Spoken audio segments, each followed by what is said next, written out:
Hello friends, नमस्कार। हमारे YouTube channel A plus I S academy में आपका बहुत बहुत स्वागत है।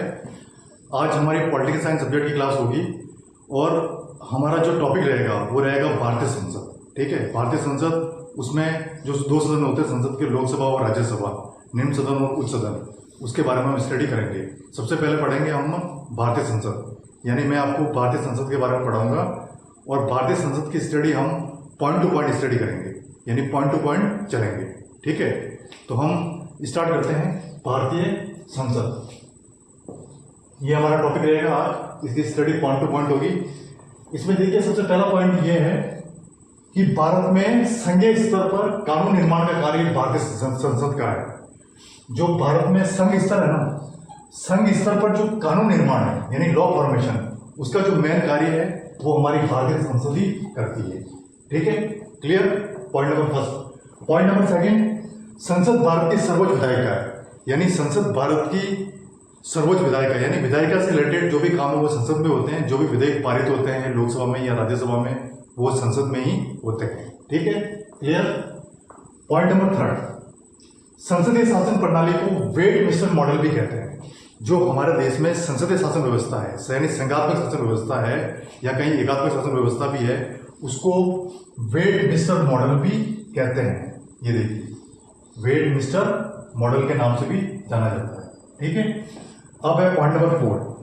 संसदीय लोकतंत्र में संसद के सामान्यतः 3 लक्षण होते हैं, यानी हमारे जो लोकतंत्र है उसमें जो संसद की जो व्यवस्था है उसमें 3 लक्षण इंपॉर्टेंट माने गए हैं। उन 3 लक्षणों में जो सबसे पहला लक्षण है, प्रथम लक्षण क्या है? ये जनता का प्रतिनिधित्व करती है, यानी संसद किसका प्रतिनिधित्व करती है? जनता का प्रतिनिधित्व करती है। ठीक है। नंबर सेकंड, इसमें उत्तरदायित्वपूर्ण सरकार होती है, यानी ये रेस्पॉन्सिबल सरकार होती है, यानी जो भी काम होते हैं वो रेस्पॉन्सिबल होते हैं, बिना रेस्पॉन्सिबल के ये सरकार नहीं होती है। ठीक है। नंबर थर्ड, इसका लक्षण है मंत्रिपरिषद लोकसभा के प्रति उत्तरदायित्व होती है, यानी मंत्रिपरिषद में जो भी काम होते हैं वो लोकसभा के प्रति उत्तरदायित्व होते हैं, यानी लोकसभा का पूरा पूरा रोल इसमें रहता है। नेक्स्ट संसद में पॉइंट नंबर 5 देखिए। पॉइंट नंबर 5 क्या है? भारत में ईस्ट इंडिया कंपनी, सबसे इंपॉर्टेंट, ईस्ट इंडिया कंपनी के शासनकाल में 1853 ईस्वी में चार्टर अधिनियम द्वारा गवर्नर जनरल के लिए भारतीय विधान परिषद का गठन किया गया। यानी भारत में जिस समय ईस्ट इंडिया कंपनी का शासनकाल था, उस समय क्या हुआ था कि जब 1853 ईस्वी की बात है लगभग, चार्टर अधिनियम द्वारा गवर्नर जनरल के लिए भारतीय विधान परिषद का गठन किया गया। ठीक है, पॉइंट नंबर 5 ये। पॉइंट नंबर 6, केंद्रीय विधानमंडल को द्विसदनीय बनाया गया, यानी जो केंद्रीय विधानमंडल है उसको द्विसदनीय बनाया गया, यानी द्विसदनीय व्यवस्था की गई केंद्रीय विधानमंडल में। ठीक है, इसमें सबसे पहला है केंद्रीय विधानमंडल में केंद्रीय विधानसभा। ठीक है। नंबर सेकंड है आपका काउंसिल ऑफ स्टेट, यानी स्टेट की काउंसिल, काउंसिल ऑफ स्टेट्स। ठीक है। पॉइंट नंबर 7, संविधान के आर्टिकल 79 के अनुसार, जो संविधान का आर्टिकल है 79, उसके अनुसार संसद का गठन राष्ट्रपति व 2 सदनों राज्यसभा व लोकसभा से मिलकर हुआ है। यानी 79 जो आर्टिकल है उसके अनुसार जो संसद का गठन है राष्ट्रपति, लोकसभा और राज्यसभा दोनों सदनों से मिलकर हुआ है, जिसमें हमारा राज्यसभा पूर्ण सदन है और लोकसभा को निम्न सदन के नाम से जाना जाता है। ठीक है। अगला है पॉइंट नंबर 8। देखिए, पॉइंट नंबर 8 क्या है? राज्यों की परिषद को राज्यसभा और लोगों के सदन को लोकसभा के नाम से जाना जाता है। जो राज्यों की परिषद है, यानी जो हमारे जितने भी स्टेट है उनकी जो सारी काउंसिल है उनको राज्यसभा के नाम से जाना जाता है। ठीक है, और लोगों के सदन को लोकसभा के नाम से जाना जाता है। ठीक है, ये तो हो गया आपका पॉइंट नंबर 8। पॉइंट नंबर 9, संसद की संरचना, अवधि, प्रक्रियाओं, शक्तियों, इन सारी, ये सब किससे रिलेटेड है? संविधान के भाग 5 से रिलेटेड है। ठीक है, और आर्टिकल कौन सा लगता है इसमें? 79 से लेके 122 तक। यानी जो संसद की जो संरचना है, स्ट्रक्चर है, या उसका जो कार्यकाल है, या जो उसकी प्रक्रिया है, क्या क्या प्रोसेस होते हैं उसमें, संसद की क्या क्या शक्तियां हैं, वो सब रिलेटेड है संविधान के आर्टिकल 79 से लेके 122 तक। ठीक है। अगला पॉइंट है पॉइंट नंबर 10, स्वतंत्रता के समय संविधान सभा ही अंतरिम केंद्रीय विधान परिषद के रूप में कार्य करती थी। यानी जब हमारा देश आजाद हुआ था उस समय जो संविधान सभा थी वही अंतिम केंद्रीय विधान परिषद के रूप में कार्य कार्य करती थी। ये किस टाइम की बात है? जब हमारा देश आजाद हुआ था उस टाइम की बात है। ठीक है। पॉइंट नंबर 11, संविधान लागू होने पर संसद के रूप में प्रतिष्ठित हुई। यानी जब हमारे संविधान लागू हो गया, डॉक्टर भीमराव अम्बेडकर ने जो हमारा संविधान निर्माता है, उन्होंने जो संविधान बनाया, जब ये संविधान लागू हो गया उसके रूप में ही संसद के रूप में प्रतिष्ठित हुई। ठीक है।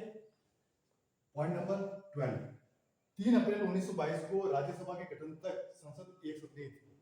यानी ये जो डेट दे रखी है आपकी 3 अप्रैल 1952 को राज्यसभा के गठन तक, जब राज्यसभा का गठन हुआ था तब संसद सिर्फ एक सदनीय व्यवस्था थी। यानी संसद में सिर्फ एक ही सदन था। ठीक है। ठीक है। अब देखते हैं नेक्स्ट में पॉइंट नंबर 13। पॉइंट नंबर 13 क्या है? भारतीय संविधान द्वारा ब्रिटिश संविधान की भांति राज्य के संवैधानिक प्रमुख को संसद का अंग बनाया गया है।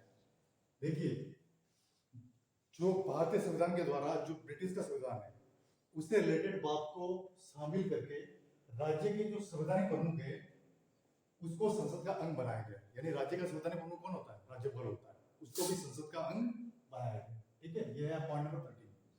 पॉइंट नंबर 14, 1919 के भारतीय शासन अधिनियम के द्वारा केंद्र में द्विसदनात्मक व्यवस्था की स्थापना की गई। यानी पहले एक सदनीय था जब राज्यसभा का गठन हुआ था, उसके बाद में 1919 का जो भारतीय शासन अधिनियम है उसके बाद में द्विसदनीय व्यवस्था की गई संसद में। ठीक है। इसी द्विसदनात्मक व्यवस्था को संविधान में संसद का नाम दिया गया। यानी जब द्विसदनात्मक व्यवस्था की गई, इसी द्विसदनात्मक व्यवस्था को संसद का नाम दिया गया। यानी दो सदन बने थे, लोकसभा और राज्यसभा, इसी को संसद का नाम दिया गया। ठीक है। अब देखिए इसके 3 अंग हैं। 3 अंग इंपॉर्टेंट है। सबसे पहला अंग है राष्ट्रपति, दूसरा है लोकसभा और तीसरा है राज्यसभा। राष्ट्रपति हमारे देश का संवैधानिक प्रमुख होता है, ये आप जानते हैं।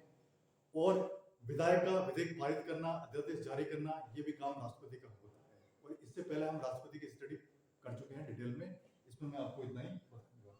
ठीक है। नेक्स्ट है आपका सेकंड नंबर अंग है लोकसभा, जो संसद का प्रथम सदन है, निम्न सदन के नाम से जाना जाता है और इसको लोकप्रिय सदन के नाम से भी जाना जाता है। ठीक है। नेक्स्ट है आपका राज्यसभा, जो आपका तीसरा अंग है। इसको द्वितीय सदन के नाम से जाना जाता है, उन सदन के नाम से जाना जाता है और राज्यों के सदन के नाम से भी। देखिए भारतीय संसद से रिलेटेड आपके पॉइंट नंबर 15। पॉइंट नंबर 15 क्या है? राष्ट्रपति, लोकसभा तथा राज्यसभा ये तीनों संसद के भाग है।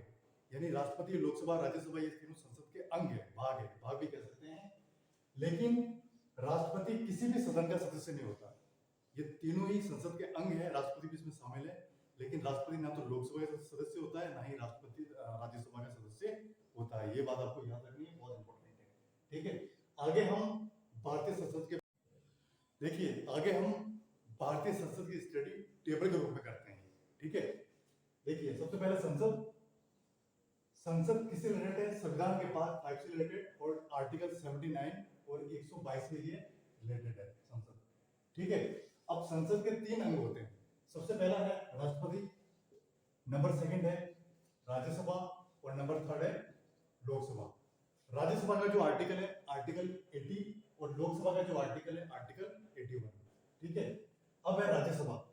राज्यसभा में 250 से अधिक सदस्य हो सकते हैं पूरे ऑल ओवर इंडिया से। ठीक है।